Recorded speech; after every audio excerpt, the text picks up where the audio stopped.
Geometry 255, 4 steps to a tangent ratio, another example. So, 253, I showed you how to do it. 254, I had an example, and now I have another example, okay? So, here's the 4 steps. You make a scaled drawing of all the known info from angles, line segments, etc. You use variables to represent any unknown info we need to get, like a theta symbol for an angle or an x for a line segment. You study the drawing to figure out what info can be used to find the unknowns, and then you write an equation and solve it. All right? So, here's our problem. Boyfriend and girlfriend became separated at a park, like a big national park. Boyfriend B sees his girlfriend G through a telescope while way up high on an overlook. He's 250 feet up. The angle of depression is 10 degrees. How far away is his girlfriend G from the elevator, E? Now, angle G has the same measure as the angle of depression because alternate interior angles of parallel lines are congruent. So here's my drawing. He is way up high on this overlook. See, the elevator's down here.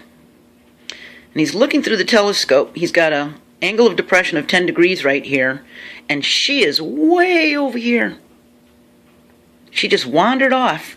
We need to find out how far away she is from this elevator so that they can meet back up together, okay?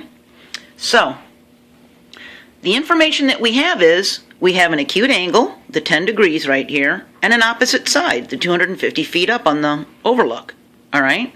So, we also know that this angle here must be 10 degrees, and why? Because of what it says in the blue, alternate interior angles of parallel lines are congruent. So, these are parallel. And pardon my drawing, it may not look very parallel, but I tried to make them parallel. And so if this is 10 degrees, this is an alternate interior angle, this is 10 degrees. So now we have the height of the opposite side, and we have this angle right here, which is 10 degrees. So what we do is, we're going to find the tangent for angle G, and of course it's A over B, opposite over adjacent. Okay, red over purple.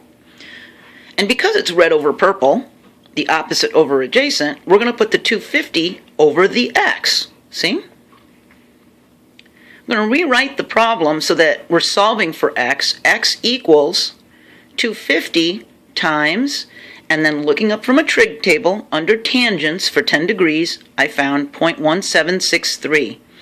Calculator people, hang on for a second.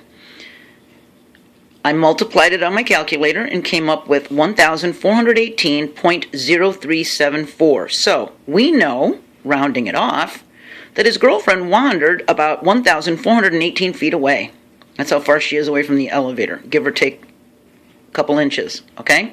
So now, for scientific calculator people, you're going to type in 250, you're going to hit the slash for division, you're going to hit the tangent button, and then you're going to put in 10.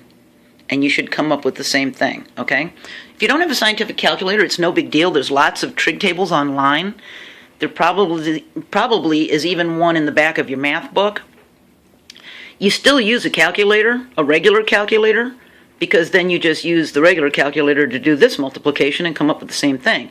The only thing you're missing is the chart that tells you what this is for degrees. And that you could find that anywhere, okay? So don't feel lost if you don't have a scientific calculator. That's no big deal, okay? So, this is an example of how to find an adjacent side when you're doing a tangent ratio. Wasn't that fun? And now the boyfriend and girlfriend can meet back up again. See you next video. Bye.